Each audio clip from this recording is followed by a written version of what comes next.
You know the Soul series, right? The rolling, the bullshit enemies, the poison swamps. So what if I told you that Elden Ring offers the experience of all the past Souls games, but instead of the usual linearity, you get to explore an extraordinarily majestic world full of beautiful landscapes and NPCs you'll quickly forget about. So what is it about Elden Ring that makes it so good? To start things off, you take the role of a Tarnished, a brave warrior with foolish ambitions of becoming an Elden Lord. And since you're playing an action RPG game, you're given an opportunity to choose your unique class, ranging from all decks no sex Yabu to something that could potentially be mistaken for a Neanderthal. After choosing your ethnic race and performing about 17 plastic surgeries on your character, it's finally time to wake up inside an abandoned cave filled with Black Ops 2 zombies and unregulated brightness settings. Something worth mentioning is that the cave also serves the purpose of being a training room, teaching you the basics of gameplay, aka which button to press to avoid getting spotted, and how to open someone's ribcage using a sword. Once you make your way out of the Cave of Knowledge, you'll meet a friendly-looking gentleman by the name of Vare. If you choose to interact with him, he'll explain to you what path you should follow. Kill her now.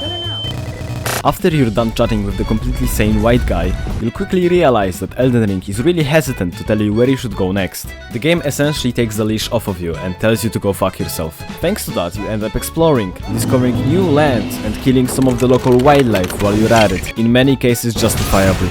During your playthrough, you're going to visit a whole plethora of unusual locations, from peaceful Norwegian mountains to the absolute wastelands such as Florida. And each new area discovered comes with a different set of enemies that will gladly chop your head off. Thankfully, for every enemy you kill, you get a reward in the form of runes. Those, as you might expect, are responsible for keeping the Elden Ring's economy afloat. And just like the real American dollars, runes can be easily obtained by exploiting the system. Like for example, by accidentally making a bird with undiagnosed dementia fall to its death repetitively. The runes you get from your adventures can be invested in your stats, making you significantly stronger. This makes the whole open world exploration thing actually worth it, and you level up by interacting with these weird garden lights that are scattered throughout the world.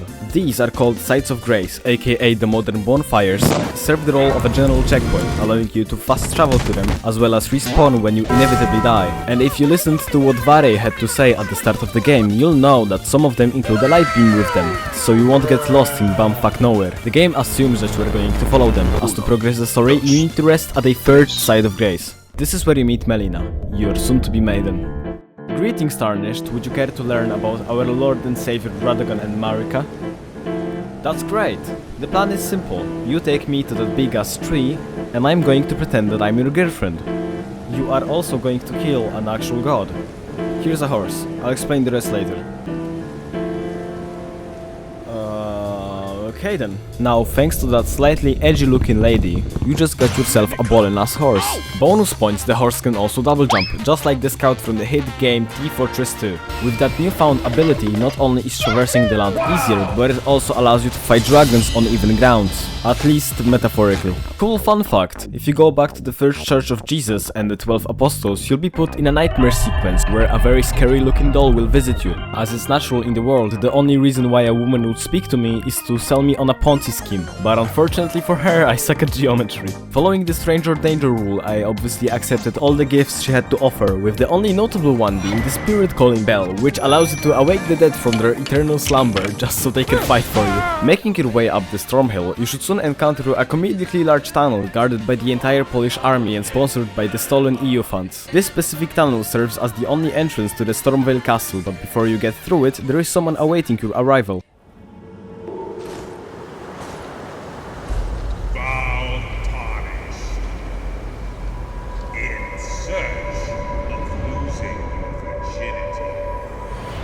Emboldened by the human desire to fuck. It's a funny argument, Margit, but why don't you back it up with a source?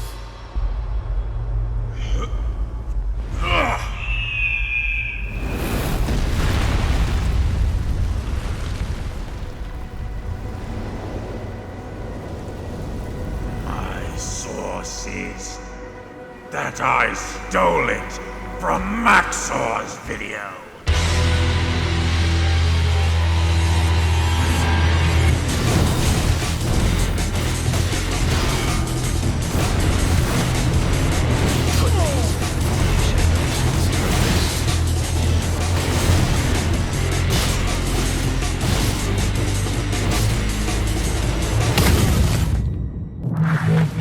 The cool thing about this fight is probably the way that this fight, the biblically accurate Jesus, is a mandatory boss that you have to defeat to progress the game, and exactly like in the Bible, he likes to forcefully teach you some manners. This senile old man is able to cancel any move into his pocket knife, making punishing him be just as erotic as playing Russian roulette with a bow. Granted that he actually stops attacking you, because the combos he can pull off rival those from Tekken 2. Thankfully, even the Bible has its end, and when I get to Margit, crucifixion is going to be the last of his worries.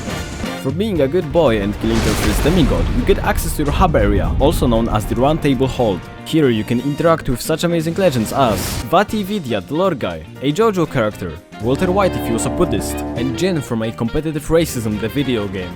Heading right we can find Mommy Fia, who offers you a free hug. That surely doesn't come with any downsides to it, as well as the most important personality in the Round Table Hold being the blacksmith, who apart from occasional signs of dementia will always be there to enhance the killing capabilities of your blade. However, learning spells and upgrading weapons is quite expensive, and what's a better way to earn money than to steal from the rich? Enter Godric's castle, the lord of all that is golden. Going inside the castle through the use of some unconventional manners, we are presented with a highly complex, multi-layered structure that has more twists and turns than a Salvador Dali's painting. It wasn't made with feng shui in mind, so to speak. Look, I'm no architect, but I don't think putting barrels in the middle of the hallway is the smartest idea. Stumbling through the place with no regard for anyone's safety, we take the ladder to the Angry Birds level, where the birds are angry and the level fucking sucks. Here we will be greeted by Britain's most patriotic animal, the Blade Eagle, as well as his more aggressive counterpart, the Charmander. And thanks to some funny bioengineering, the edgy roosters learned how to lift and toss explosive barrels, which is less than ideal if you don't have a bow to go hunting with. Heading north, I think. We drop down from the rooftops and enter the church? I don't think I'm allowed to be here. Hello, traveler. My name's Roger. I'm a niche internet micro-celebrity. Would you like to learn a few spells? No thank you. Oh, it's okay. I'm sure nothing bad will happen. Anyhow, let's go and take another route. I've had enough nights for one. So taking the Assassin's Creed approach, we assassin the guards and creed our way to the dining room. I think one of the crabs escaped. This mini boss fight would have been completely fine if it didn't exist, so let me just quickly relocate the crab back to its natural habitat, the Smash Tournament. Gearing up for the fight with the CEO of Nestle, we are tasked with removal of the remaining guards, which won't always go to plan. Yeah, I could take on 5 guards at once. In a fight, right? Oh look, isn't that a jarring view? Let's move on to the boss. Equal wages this. Safe work environment that. Socialism is slowly taking over. So answer me this, Tarnished. When will you socialize?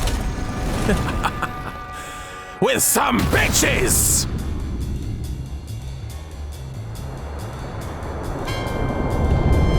Godric the Grafted is a really fun and exciting boss fight that makes you feel the whole spectrum of emotions. As a true capitalist, Godric has a particular affinity to strong moves that take 3 winters to charge and cover half the Chicago at impact, which is not a big deal. Usually. Sexual harassment training? I don't need training to do that. As the Spider-Man once said, with great moves comes great recovery, and my weapon supply bleed.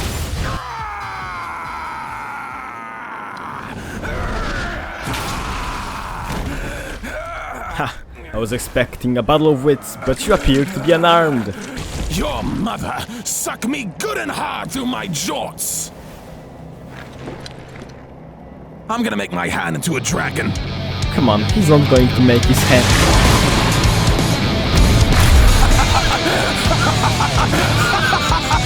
I didn't think this would work!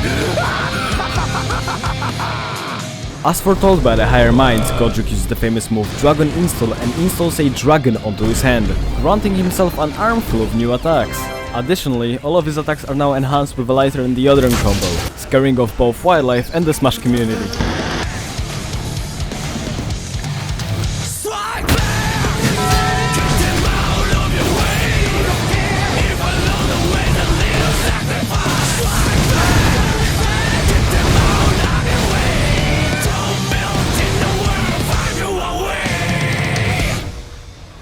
I'm never gonna finish this video, am I? Now that we've successfully pillaged the castle and defeated the Monopoly guy with one too many hands, we are promptly invited to the most beautiful place in all of the lands between, the Asian fish market. Liurnia, home to beautiful architecture, amazing cuisine, very human people, and the most innovative way to occupy the lower class. They even have a shrimp exhibit. Just be careful near them, they use hitbox. If you're feeling explorative, you can head east and use the kinky elevator. I am not going to explain this. Where the fuck am I? Oh, my head hurts. Are the French protesting me again? Fuck is this? What the fuck is doing a merchant here? Holy fuck, this looks like a boss area. I hope you bulletproof for this battle.